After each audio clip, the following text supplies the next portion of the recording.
Hello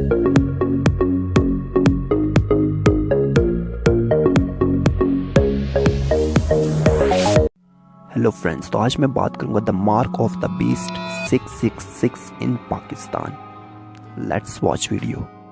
में आपने देखा होगा, सुना होगा ना कि भाई किसी ने अपने अंदर एक चिप इंस्टॉल करा ली, मिशन इम्पॉसिबल टाइप कुछ बन गया। भैया पाकिस्तानी शहरी ने ऐसे किया, हाथ में जदीद टेक्नोलॉजी इन्होंने नस्ब कराई है। रेहान अल्लाह वाला ने RFID नामी चिप अपने हाथ में ट्रांसप्लांट करवा रखी है और इसके जरिए वो अब न सिर्फ रकम की अदायगी बल्कि टीवी, सिक्योरिटी लॉक और इस समेत कई टेक्नोलॉजीज को कंट्रोल कर सकते हैं। इस सबसे भरपूर फायदा उठा सकते हैं। इनके हाथ की पिक्चर भी हम लोग दिखा रहे हैं। जबरदस्त। तो मजीद बात करते हैं, रेहान अल्लाह वाला में ज्वाइन कर चुके हैं। रेहान साहब बहुत शुक्रिया। सर सबसे पहले बता दें कि ये चिप एग्जैक्टली काम कैसे करती है।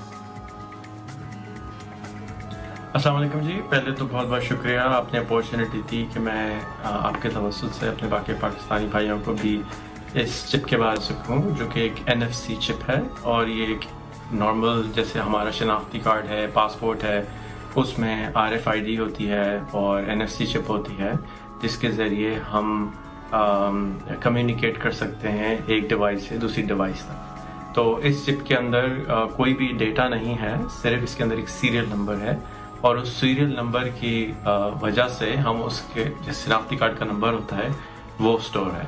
तो उसको यूज़ करके, जैसे मिसाल के तौर पे अगर मैं होटल के कमरे को टच करता हूँ तो वो दरवाज़ा खुल जाएगा, या मैं अपने ऑफिस आता हूँ उसको टच करता हूँ तो अटेंडेंस लग जाएगी, बजाय इसके कि मैं फिंगरप्रिंट इस्तेमाल करूँ। ये चिप जो है 20 साल से जानवरों में इस्तेमाल हो रही थी और ये जो मैंने लगवाई है पहली दफ़ा इंसानों के लिए आई है। और ये $2 से शुरू होती है, $250 तक जाती है। और इसमें कोई ऐसी चीज़ नहीं है, ना इसमें बिजली होती है, ना करंट है, ना बैटरी है।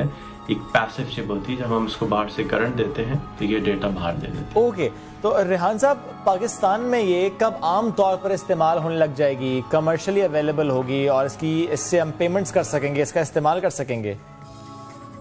पाकिस्तान में जब भी आप जैसे लोग इसके बारे में ज़्यादा बात करना शुरू कर देंगे तो आहिस्ता आहिस्ता क्यूरियोसिटी पैदा होगी। जब क्यूरियोसिटी पैदा होगी, तजस्सुस पैदा होगा, तो आहिस्ता आहिस्ता लोग उसको रिसर्च करेंगे और फिर इसकी डिमांड पैदा होगी। इकोनॉमिक्स का रूल है, जब तक डिमांड नहीं होती जब तक सप्लाई नहीं होती है। मैं चाहूँगा कि अगर गवर्नमेंट ऑफ पाकिस्तान या आप में से कोई मिलके मेरे साथ एक बायो हैकाथॉन कराना चाहे तो मैं पहले 500 लोगों को चिप करने में उनके लिए ये चिप्स मंगा दूंगा और पाकिस्तान में कराची में हम एक बायो हैकाथॉन कर सकते हैं किसी भी नेशनल इंक्यूबेशन सेंटर में, जहाँ पे जो लोग इंटरेस्टेड हों आके वो अपने पास चिप लगवा लें और उसको इस्तेमाल करना शुरू कर दें। जहाँ तक ताल्लुक है कि इससे पेमेंट कैसे और कब हो सकेगी, पेमेंट के लिए अभी आप इस्तेमाल नहीं कर रहे जब तक कि कंपनीज लाइक सिम, इजी पैसा इसको इंटीग्रेट नहीं करेंगे, अवेलेबल नहीं करेंगे, जो कि मुझे नहीं लगता कि हाल ही में एनी टाइम एनी सून होगा। जब तक इसको पेमेंट के तौर पे, इंफॉर्मेशन के तौर पे इस्तेमाल नहीं किया जा सकता।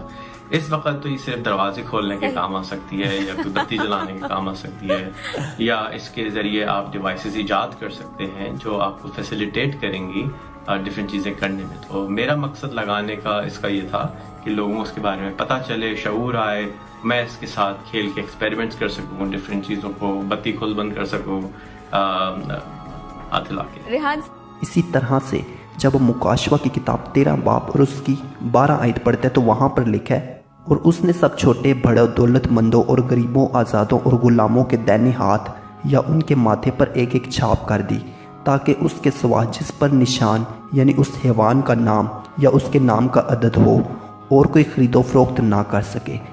हिकमत का यही मौका है, जो समझ रखता है वो इस हैवान का अदद गिन ले, क्योंकि वो आदमी का अदद है और उसका अदद 666 है। ये वक्त आ रहा है कि ये 666 का अदद जिसके पास नहीं होगा वो ख़रीदो फ़रोख्त भी नहीं कर सकेगा, वो कुछ ले दे भी नहीं सकेगा।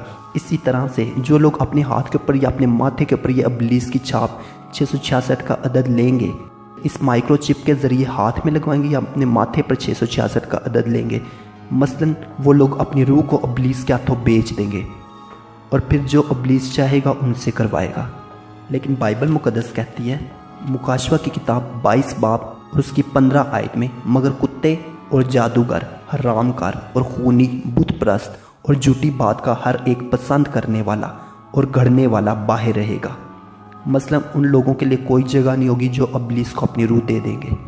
किसी भी तरह से वो अपनी रूह इब्लीस को बेचेंगे, उनके लिए खुदा की बादशाही में कोई जगह नहीं, इब्लीस के हवाले हो जाएंगे, उनके सारे काम इब्लीस के होंगे। लेकिन ज़रूर है कि हम इब्लीस की चालों को समझें और सिर्फ हम खुदा यीशु मसीह के बन के रहें। मुकाशवा की किताब 22 बाब और उसकी 12 आयत कह रही है, देखो मैं जल्द आने वाला हूँ और हर एक के काम के मुआफिक देने के लिए अजर मेरे पास है। मैं अल्फ़ा ओमेगा, अव्वल और आखिर, इब्तिदा और इंतहा हूँ। मुबारक हैं वो जो अपने जामे धोते हैं, क्योंकि ज़िंदगी के दरख्त के पास आने का इख्तियार पाएंगे और उन दरवाज़ों से शहर में दाखिल होंगे। ये बरगज़ीदा लोगों की बात की जा रही है जो कि सिर्फ खुदा की बादशाही में शामिल होंगे और उस आब हयात के दरख्त में से खा के हमेशा की ज़िंदगी हासिल करेंगे, जो बाग अदन में जो दरख्त लगाया गया था हयात का। फिर वो लोग उस हयात के दरख्त में से खाएंगे और हमेशा की ज़िंदगी को हासिल करेंगे।